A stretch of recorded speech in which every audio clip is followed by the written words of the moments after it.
হইতে পারে আল্লাহ রসুল কোনো কিছু বলে দিবেন। কষ্ট করিয়ে মদিনায় তাইয়্যিবাতে পৌঁছলেন।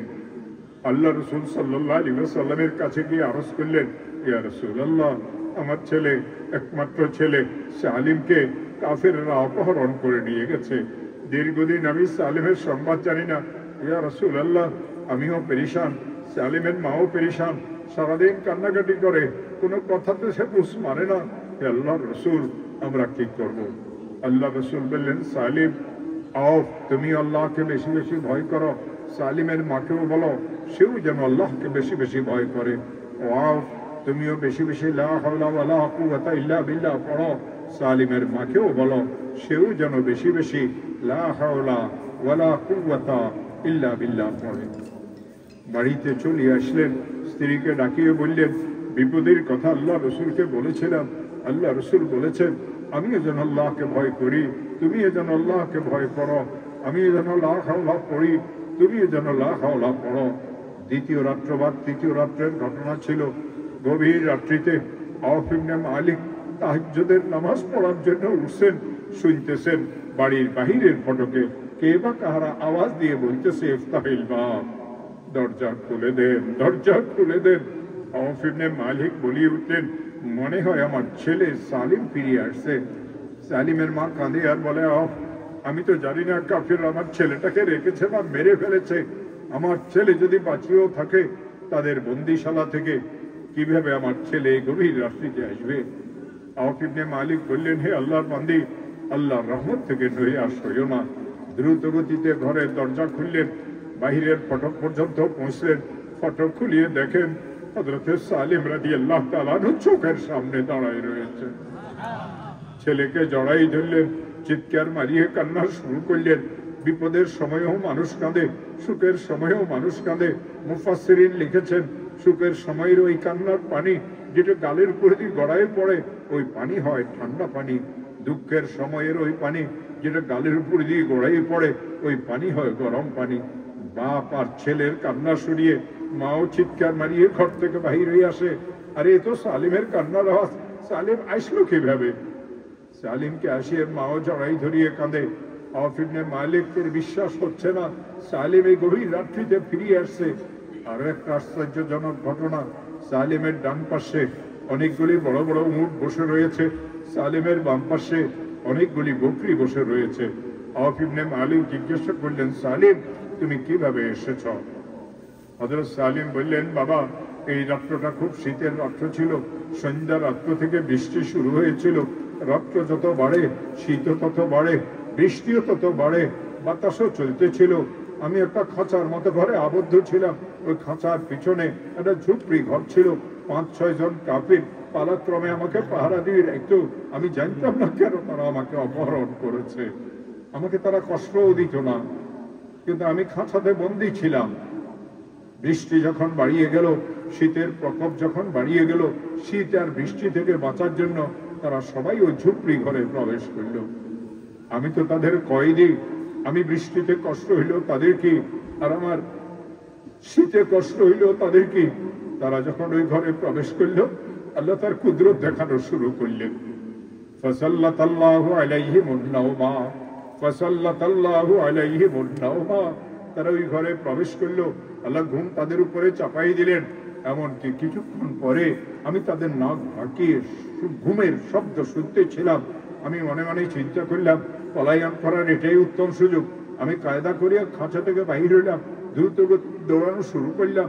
এমনকি আল্লাহ তাআলা আমাকে বিপদ মুক্ত দূরত্বে পৌঁছাই দিলেন। আবারও দৌড়ানো শুরু করলাম। এমনকি রাত্রের এই শেষ প্রহরে আপনাদের সাথে আমাকে আল্লাহ সাক্ষাৎ করাইয়া দিলেন।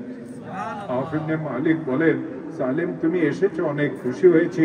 এই উট আর বকরি কাদের?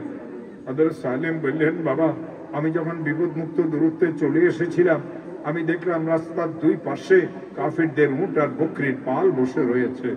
আমরা তো গরিব মানুষ, মনে মনে চিন্তা করলাম কিছু উট আর বকরিকে খেদায়া হাঁকায়া সাথে নিয়ে যাই, আমাদের উপকারে আসবে। এইসব কাফিরদের উট আর বকরি। হযরতে আওফ রাদিয়াল্লাহু তাআলা বললেন, সালিম তুমি এসেছো, অনেক খুশি হয়েছি। আল্লাহর কসম, এই উট আর বকরির গায়ে আমি হাত লাগাবো না হাত্তা আসআলা মিন রাসূলিল্লাহি সাল্লাল্লাহু আলাইহি ওয়াসাল্লাম যতক্ষণ পর্যন্ত এই উটটার বকরির মাসলা আমি আল্লাহর রসুলকে জিজ্ঞাসা না করব। সকাল বেলা আউফ ইবনে মালিক রাদিয়াল্লাহু তাআলা আনহু মদিনায়ে তাইয়্যিবাতে পৌঁছলেন, রসুলের সাথে সাক্ষাৎ করলেন, সালাম করিয়ে বললেন, ইয়া রাসূলুল্লাহ, সালিমকে আল্লাহ তাআলা অক্ষত অবস্থাতে ঘরের দুয়ারে গভীর রাত্রিতে নিয়ে আসছে। ইয়া রাসূলুল্লাহ, সালিম আসার সময় কাফিরদের কিছু উট আর বকরি নিয়ে আসছে, এই উট আর বকরির কি মাসলা হবে? ফাসাকাত রাসূলুল্লাহ সাল্লাল্লাহু আলাইহি ওয়াসাল্লাম, আল্লাহ রাসূল কোনো উত্তর দিলেন না। আমার রসুলের চিরচারিত নিয়ম ছিল, কেউ যদি আমার রসুলকে প্রশ্ন করত, রসুল যদি উত্তর জানতেন রসুল উত্তর বলতেন, রসুল যদি উত্তর না জানতেন ওহির অপেক্ষা করতেন। কুরআনে কারিমে আমার আল্লাহ ইরশাদ করেছেন, মা ইয়ানতিকু আনিল হাওয়া ইন হুয়া ইল্লা ওয়াহয়ুন ইউহা। ওহির মাধ্যমে রসুল জানতেন, প্রশ্নকারীকে ডাকিয়ে উত্তর দিতেন। আমার মতো ছোট্ট একটা মৌলবীকে কেউ যদি কোনো মাসলা জিজ্ঞাসা করে, যেটা আমরা জানি সেটাও বলি, যেটা আমরা জানি না সেটাও বলি না। আজ এই উম্মতের ফিতনা ফাসাদের পিছনে আমরা যারা উম্মতের কান্ডারি হওয়ার উপযুক্ত না, ও আমার প্রিয় ভাইরা, আমাদের কথাবার্তা, আমাদের উস্কানিমূলক কথাবার্তা, আমাদের হুঙ্কার আদি ইত্যাদি আজ এই উম্মতকে ভিন্ন ভিন্ন করে দিয়েছে।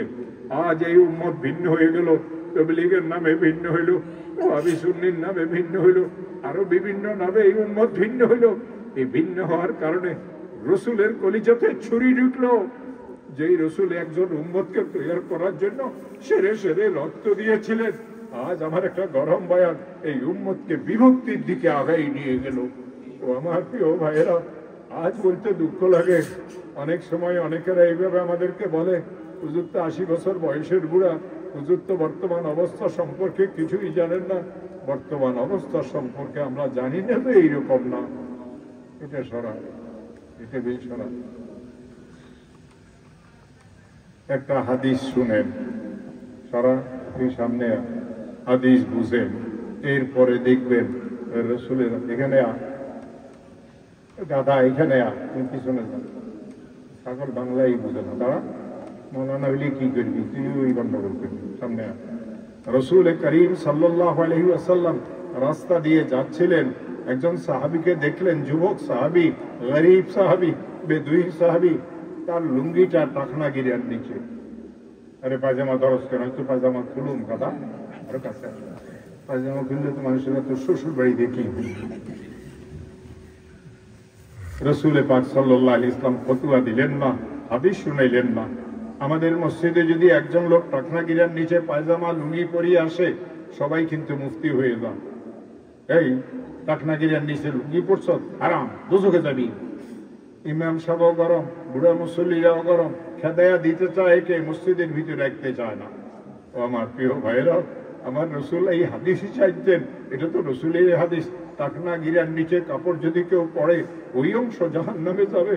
আমার রসুল রাগ করলেন না, আমার রসুল বকা দিলেন না, আমার রসুল তাকে থাপ্পড়ও মারলেন না।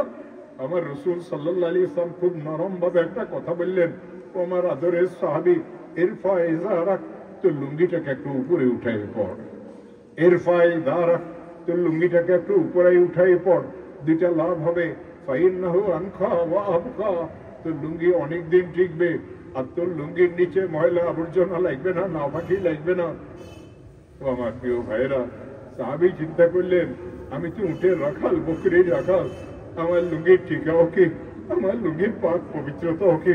লুঙ্গিটা তো অনেক পুরান হয়ে গেছে, গামছা কাপড়ের থেকেও নরম হয়ে গেছে, অনেক জায়গাতে সেলাইও দিয়েছি, অনেক দিন থেকে যারা কাপড় বিক্রি করতে আসে তারাও আসে নাই, টাকা পয়সারও ব্যবস্থা নাই।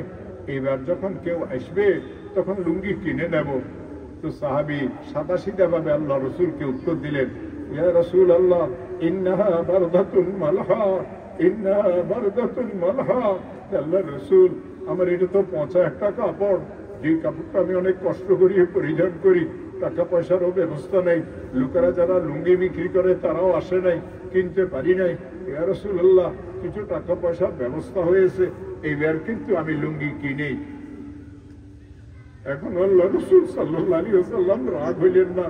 মসজিদে কেউ যদি টাকনা গিরার নিচে লুঙ্গি পরিয়ে আসে, আর সে যদি কোনো হুজ্জতবাজি করে, তাহলে পারবে না, সবাই তাকে মাইর দিবে। রাসূল কিন্তু এইবারও গোসা হইলেন না। রাসূল পাক সাল্লাল্লাহু আলাইহি ওয়াসাল্লাম উত্তর দিলেন, আলাকা ফিয়া উসওয়া, আলাকা ফিয়া উসওয়া।